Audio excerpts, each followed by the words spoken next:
మొసళ్ళు నదుల్లో, చెరువుల్లో ఎక్కువగా సంచరిస్తూ ఉంటాయి. కానీ ఇటీవల కొన్ని మొసళ్ళు పంట పొలాల బాట పడుతున్నాయి.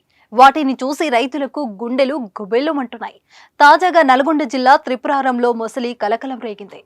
చేను వద్దకు వెళ్లిన రైతులకు మొసలి కనిపించింది. రైతు నాగయ్య పొలం వద్దకు వెళ్లగా కొంత భాగం తొక్కి ఉండడంతో వెళ్లి చూశాడు. అక్కడ మొసలి కనిపించడంతో వెంటనే భయంతో పరుగులు తీశాడు.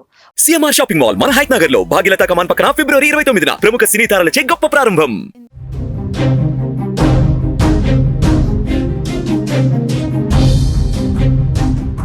పొలంలో మొసలు వచ్చిందనే వార్త బయటకు పాకడంతో సమీప ప్రజలు దానిని చూసేందుకు భారీగా తరలివచ్చారు.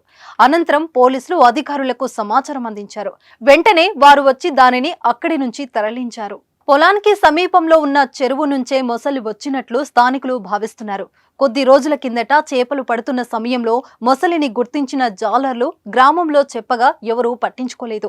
అయితే తాజాగా ఆ చెరువు ఎండిపోవడంతో అక్కడి నుంచి మొసలు పొలాల్లోకి ప్రవేశించింది. దీంతో ప్రజలు భయాందోళనకు గురవుతున్నారు.